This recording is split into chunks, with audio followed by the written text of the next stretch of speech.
Yo creo que aquí la burocracia se ha impuesto a la eficacia y el resultado de esto es, por desgracia, una mujer asesinada más. Como se ha señalado, no es la primera,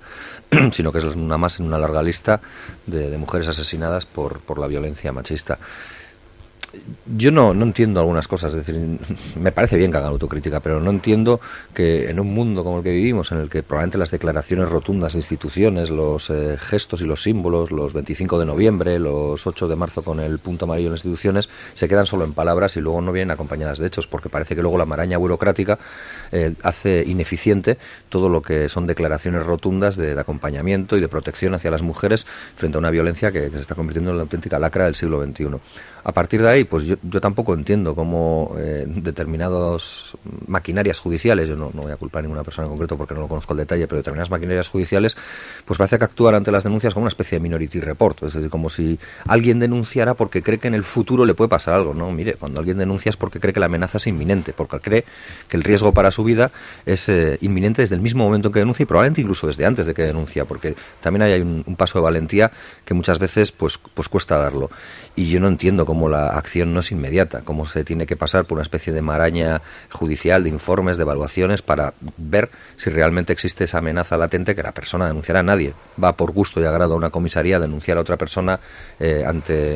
para denunciarla ante lo que parece un riesgo evidente para su vida. Es decir, lo hace desde la plena consciencia y desde el riesgo evidente que tiene. Y yo creo que hay que actuar de manera inmediata, no puedes asistir a esta especie de maraña burocrática de pasillos y ventanillas para que se haga algo.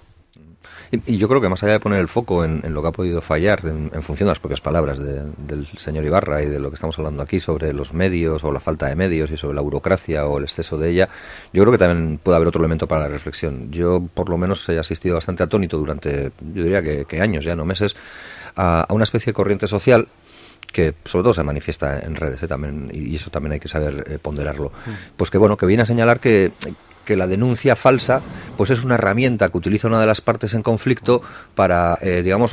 generar más fuerza para su posición en un caso de una separación y cosas de estas. Y yo he visto frivolizar con a un cuñado le puedes convencer, a un juez, a una jueza no. Ya, pero yo creo que, si yo ya sé lo que, y por eso he señalado al principio que hay un elemento que tiene que ver con que se puede mejorar la justicia, pero yo creo que hay otro elemento que tiene que ser una reflexión general, una reflexión colectiva en la sociedad, y es decir, hasta qué punto podemos aceptar o tolerar que se mantengan planteamientos como esos cuando vemos realidades tan duras como la que estamos hoy abordando. Es decir, yo creo que tenemos que ser capaces de atajar comentarios de este tipo de puede ser una denuncia falsa, es una herramienta o un instrumento que se utiliza para ganar posición de fuerza en un hipotético juicio, porque luego las consecuencias son tan brutales como la que hoy estamos aquí analizando. Yo creo que eso sí debiera servirnos, al menos siquiera como elemento pedagógico para no caer en ese cuñadismo del que hablaba. Sí, siguiendo un poco el hilo de lo que comentaba José, estando de acuerdo con lo que ha dicho,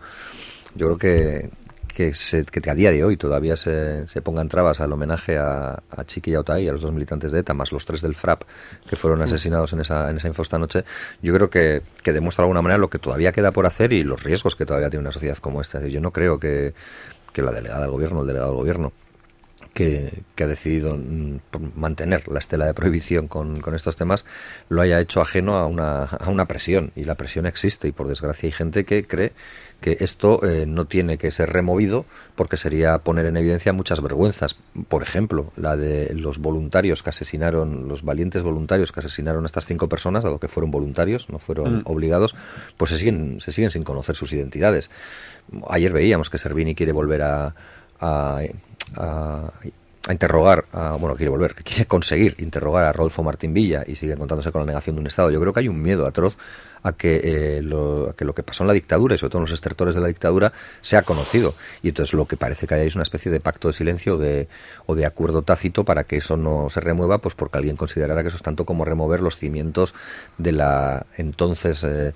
puber transición, que puede molestar a mucha gente y que puede, pues de alguna manera, poner en evidencia que ese proceso modélico y exportable a medio mundo que vendieron durante alguna década, pues igual no lo era tanto. Igual se había hecho sobre la base del silencio para muchas injusticias que no encuentran ni siquiera luz ahora. Yo creo que lo que toca es seguir rindiendo pues un sentido homenaje a esas 5 personas asesinadas por el fascismo.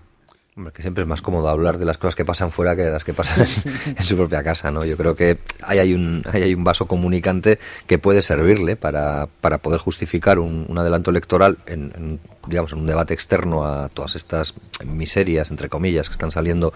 por las cloacas del Estado que, pues creo que fue Felipe González quien dijo que España también se defendía desde las cloacas y que probablemente todos los presidentes posteriores a él pues han tenido poca voluntad de controlarlas, o bueno, ya no digo acabar con ellas, siquiera de controlarlas, y que ahora están dando pues lo que están dando de sí. Yo creo que el debate está ahí, el debate está en que es verdad que él generó un gobierno o presentó un gobierno que, bueno, llamó la atención, pues porque para haberse hecho en tan corto espacio de tiempo presentaba muchas novedades y, digamos, un carácter amplio para lo que era una circunstancia que era como muy excepcional, que era la de sacar a Rajoy con una mayoría muy heterogénea, pero que yo creo que ha sido hostigado y sometido a una especie de caza de brujas desde el minuto uno, con los propios aparatos del Estado que funcionan en las cloacas y que como digo, unos y otros han dejado que funcionaran. Y ahora estamos viendo pues como cada día... Pero tirando de material cierto, de material menos cierto, de mentiras a medias, a ver, cosas, o sea, que realmente... El material incierto no parece. Otra cosa es lo lícito de la obtención del material y la vigencia o no que pueda tener